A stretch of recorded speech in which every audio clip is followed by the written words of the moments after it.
Je m'appelle Jean-Pierre Chaffard, je suis retraité.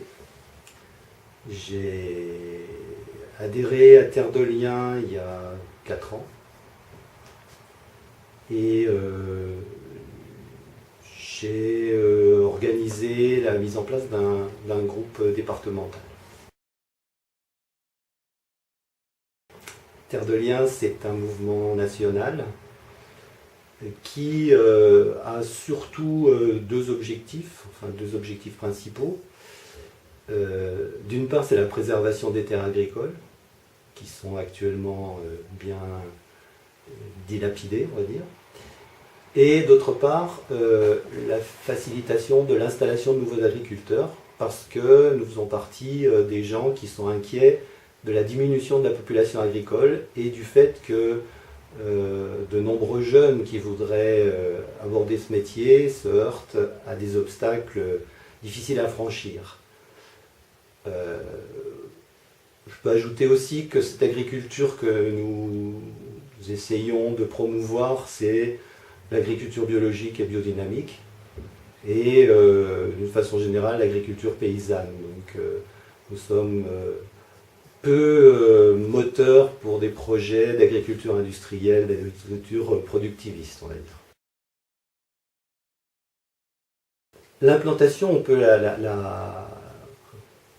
l'aborder de deux façons différentes. Les adhérents, les participants au mouvement Terre de Liens sont bien sûr dans toute la France. Ils sont organisés en associations régionales, donc une association pour chacune des régions françaises.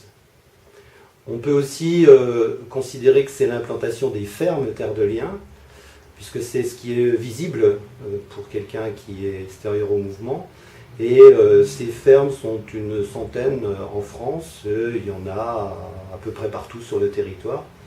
Et pour ce qui nous concerne, il y en a une sur le département de la Haute-Savoie. On acquiert des fermes avec des terres et on les propose en location aux porteurs de projets, ce qui fait qu'ils n'ont plus ce barrage du gros investissement lié à la terre, éventuellement au bâti.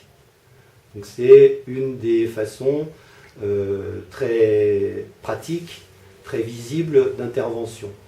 Cela étant, on ne peut pas résoudre le problème agricole simplement en achetant des terres, parce qu'on n'aura jamais les moyens de le faire à une échelle massive.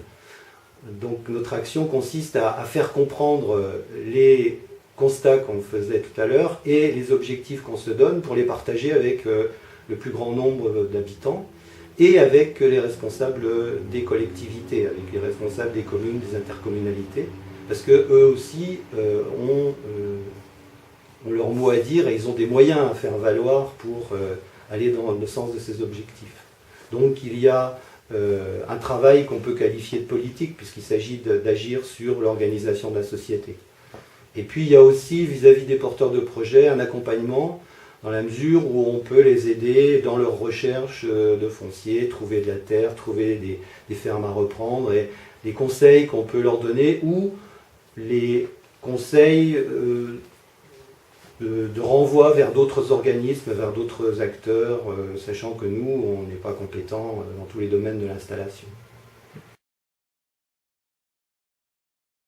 Alors en agriculture, la référence c'est le bail de fermage, où le bail comporte des clauses environnementales.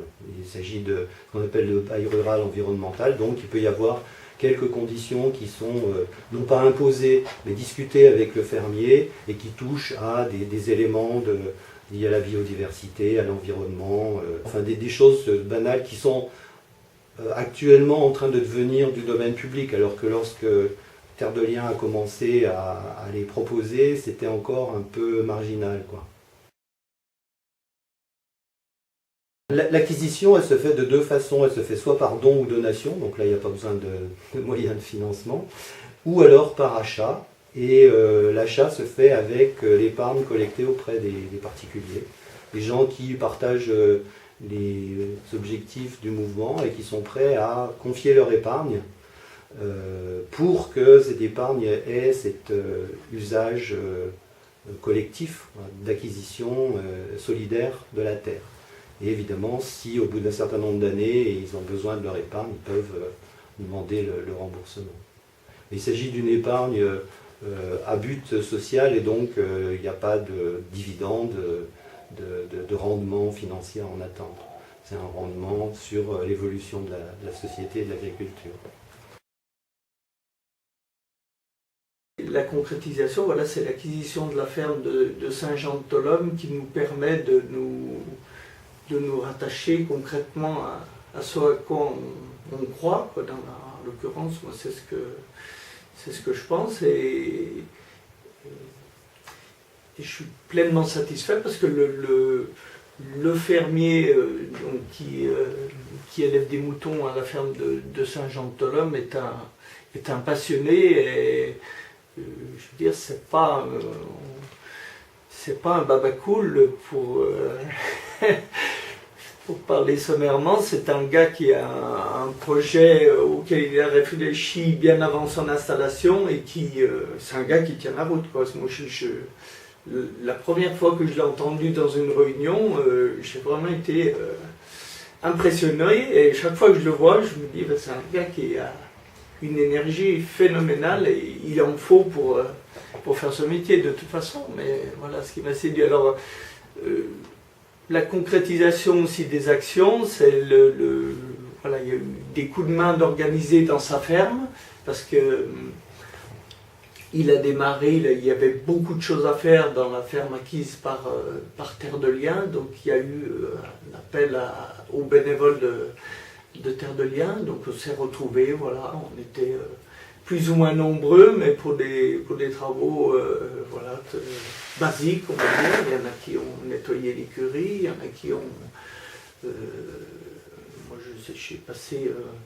on a passé une journée avec un collègue à construire, enfin essayer de construire des toilettes sèches avec des matériaux de récupération, des palettes, des choses comme ça. C'était pas particulièrement évident. Mais voilà, les toilettes sèches sont installées là-bas, c'est pas nous qui les avons finies, mais voilà, on a apporté notre petite pierre.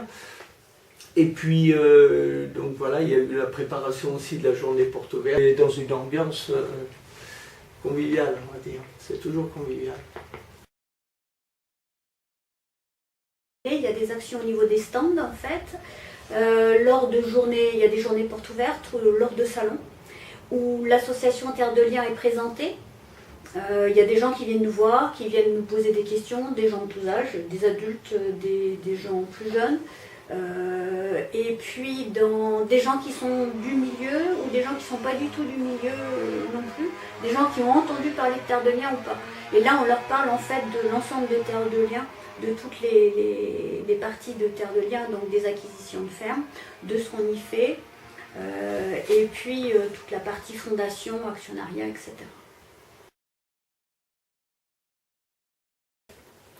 J'ai adhéré à l'association Terre de Liens par le biais de divers prospectifs que j'ai souvent vu passer près de moi. Donc du coup, à un moment donné, j'ai fait le pas pour y aller. Et ce qui me plaisait, c'était le fait d'agir au niveau de l'agriculture, puisque je me rends bien compte que on rentre de plus en plus dans une agriculture industrielle qui n'est plus à échelle humaine. Et moi, pour moi, l'avenir, il est dans une agriculture plus à échelle humaine, et notamment sur le plan de la qualité, avec une orientation vers l'agriculture plutôt biologique. Alors moi, ce qui m'a intéressé à Terre de Liens, c'est que j'ai essayé de m'investir un petit peu. Moi, c'était un petit peu de concret que je recherchais, et donc par le biais de l'animation dans différents stands, et puis aussi faire le lien avec l'association Initiataire, donc en fait qui est une association à laquelle participe Terre de Liens, et qui vise à mettre en relation des porteurs de projets et des lieux tests, en fait, de permettre en fait à des jeunes qui veulent s'installer, ce qu'on appelle des jeunes hors cadre familial, de pouvoir s'essayer sur un terrain sous le couvert d'une association. Donc c'est-à-dire que si ça ne fonctionne pas, ou s'ils s'aperçoivent que ce n'est pas ce qui leur convient, et ils ont toujours une assurance derrière du fait qu'il y a un cadre un cadre professionnel, notamment l'association. En tant que citoyen, après, on peut faire des efforts déjà individuellement, hein, pour que ce soit sur le plan de ses déplacements, sur le plan de son alimentation, de sa consommation. Ça, c'est faisable. Et puis après, si on veut aller un petit peu plus loin, il y a toujours des associations, que ce soit associations ou après le monde des collectivités, où on peut s'investir pour essayer de changer les choses.